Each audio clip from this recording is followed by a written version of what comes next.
Into the Spider-Verse is Sony Pictures Animation's apology for the bullshit they put in theaters a little over a year ago, something I'm still very mad about giving money to. But you know what? I forgive you, Sony, even though you made a piece of shit movie. Spider-Man Into the Spider-Verse is the take of the Miles Morales story of Spider-Man. In this movie, we see Miles, who is a gifted student/artist, get bitten by a spider that of course gives him superpowers. What makes this movie interesting is that in all the promotion, we were led to believe Spider-Man didn't exist in this universe, or if he did, he was long dead and Miles is currently his replacement. But no, at the start of the movie, he's still very much alive, and we get to see him get brutally killed by Kingpin after he tries to stop him from opening other dimensions with a machine that can make that happen. Miles escapes with the flash drive that Peter gave him before he died, and he sees it as a responsibility to take down Kingpin and save the city. This is easier said than done, as he can't get a hold of his powers. But he sees hope as the generator actually works and sends a different and sadder version of Peter from another dimension who tried to teach him how to be Spider-Man. Over the course of the movie, we see different versions of Spider-Man from different dimensions who all have a moment to shine in this movie. And it all climaxes when Miles finally unlocks his abilities and goes to help the other Spider people get back home as he accepts new responsibility and new step in life. To put it simply, I absolutely loved this movie from start to finish. From the voice acting to the character development, I honestly felt every emotion they displayed. Every happy moment, every sad moment, everything. I, along with everyone in the theater, felt that. And I gotta give props to the voice actors as well. They have the moment to shine in there and they bring their characters to life, so it was really fun to watch them play the characters they played. And I gotta give props to that as well. For our main core Spider group, seeing a version of Peter that was depressed was both sad and interesting at the same time, as you don't really see the effects of being a hero that can have on someone for so long.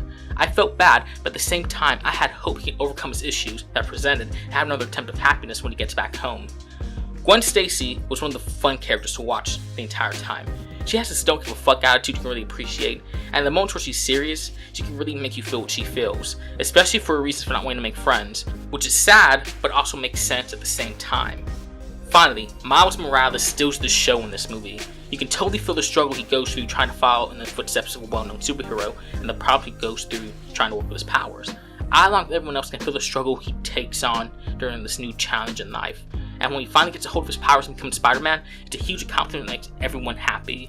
And I was cheering that moment where he finally jumps off the building and finally swings through the city and becomes Spider-Man officially.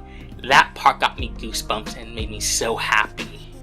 Side note, I would just love to add that I love that there was a black Spider-Man now.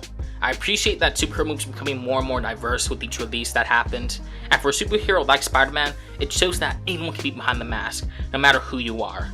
And the late great Stan Lee said it best in this interview. It's very one of the very few comic book characters, even back then, that was covered from head to toe. Like if Captain America, you still have this much of his face. Spider-Man's completely enveloped in his costume. Oh, you know the good thing about that? Yes. You could be any kid. Yeah. You could be black, you could be Asian, you could be Indian, you could be anything, and imagine you were in that costume. Right. So I think that made it relevant to everybody everywhere, Right. and that was accidental. I mean, I don't think we planned it that way, but it was very fortuitous. Our other dimensional Spider-Man characters, Spider-Man Noir, Spider-Ham, SDDR, aka Penny Parker, they had less screen time compared to the other characters, but whenever they were on screen, they stole the show with what they were able to do.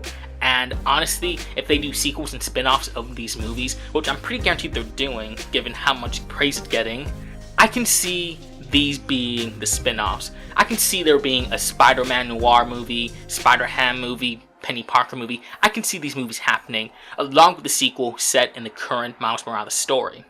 The action animation is amazing to sit through and is totally eye-catching in all the right ways.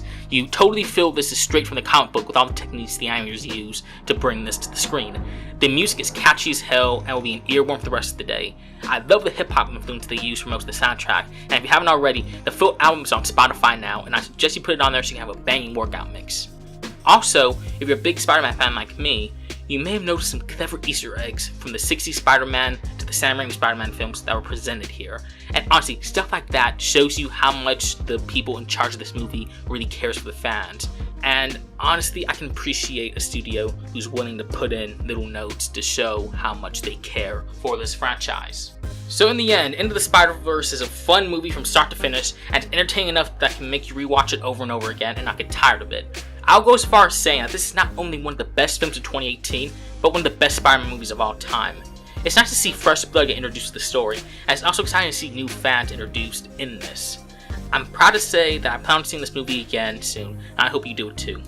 So anyway, that's what I have to say about Into the Spider-Verse. What do you think? Is there anything I missed in this I should have put in the video? Put in the comments down below. Follow my Twitter, Productions EOF, for updates, and just for stuff I like to talk about on Twitter, about movies, TV, etc. And also follow my Newgrounds page, where I'll be posting updates and sneak peeks of upcoming videos. So yeah, that's all I have to say. See you next time.